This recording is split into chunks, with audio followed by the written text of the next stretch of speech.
साल 1950 का यह एक चौंकाने वाला किस्सा रानी बाजार का है। यहाँ राम प्रकाश रहता था, जिसकी बेटी को 5 साल की उम्र में कैंसर हो गया। कई डॉक्टरों को दिखाने और इलाज कराने पर भी उसमें किसी तरह का सुधार नजर नहीं आया। होते होते एक रात कैंसर ने उसकी जान ले ली। उस बच्ची की जान रात को करीब 1 बजे गई थी। उसी रात को पास के ही एक गांव की महिला मोहिनी को एक ट्रक ने टक्कर मार दी थी। मोहिनी के परिवार वालों ने पूरी विधि के साथ उसे अंतिम विदाई दी। अब बच्ची के परिवार वाले भी उसे दफनाने के लिए जंगल की तरफ निकले। जंगल जाते समय अचानक से उस लड़की के शरीर में हलचल हुई। सभी हैरान हो गए कि मृत लड़की का शरीर कैसे हिल रहा है। थोड़ी ही देर में लड़की जिंदा हो गई और उसके परिवार वाले खुशी खुशी उसे अपने साथ घर ले आए। किसी को इस बात की भनक नहीं थी कि उस लड़की के अंदर उसी रात ट्रक से टकराने वाली मोहिनी की आत्मा घुस गई थी। बच्ची जब से मौत से लौटकर आई थी, तब से ही उदास और चुपचाप एक कोने में बैठी रहती थी। एक दिन उसकी माँ ने उसे खुद अपने हाथों से खाना खिलाया और मामा के घर लेकर जाने की बात कही। खाना खिलाकर उसे अच्छे से तैयार करके वो उसे अपने मायके ले गई। रास्ते में वो बच्ची जैसे ही उस ट्रक के हादसे वाली जगह पहुंची, तो उसने अपनी माँ को कहा कि मेरा गांव इधर है। माँ ने उसकी बातों पर बिल्कुल गौर नहीं किया और उस बात को हंसी में टाल दिया।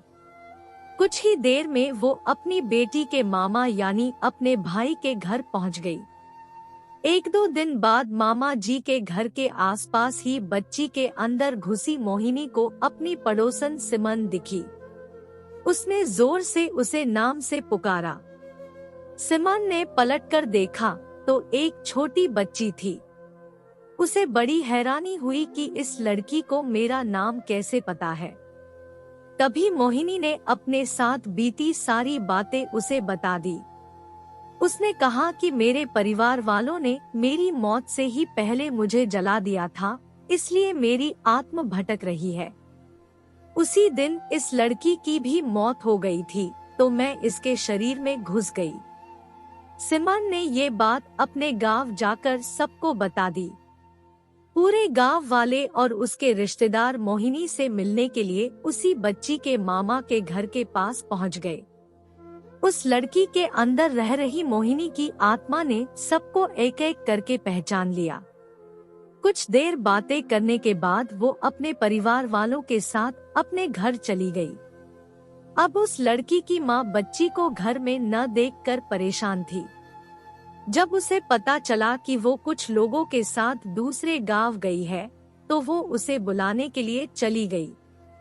अपने परिवार के साथ खुश मोहिनी ने वापस आने से मना कर दिया। पास के ही लोगों ने उसे समझाया कि तुम्हें दोनों परिवार के साथ रहना चाहिए, इससे सभी को खुशी मिलेगी। तुम किसी एक परिवार को दुखी नहीं कर सकती हो। इस बात को सुनने के बाद लड़की के शरीर में रह रही मोहिनी अपनी माँ के साथ वापस आने के लिए राजी हो गई। अब वो दोनों परिवारों के साथ खुशी खुशी रहने लगी। कहानी से सीख, जल्दबाजी में किया गया है कार्य अधूरा रह जाता है, इसलिए कोई भी कार्य करने से पहले उसे अच्छे से देख परख लेना चाहिए। तो दोस्तों, यह थी हमारी आज की कहानी। उम्मीद करते हैं कि आपको पसंद आई होगी। आपका क्या कहना है इस कहानी के बारे में कमेंट करके हमें जरूर बताएं। वीडियो को लाइक कर दीजिए और चैनल को सब्सक्राइब करके घंटी को दबाकर ऑल पर सेट कर लीजिए, ताकि आने वाली वीडियो आपको तुरंत मिले। मुझे दीजिए अगली वीडियो तक इजाजत, तब तक के लिए धन्यवाद।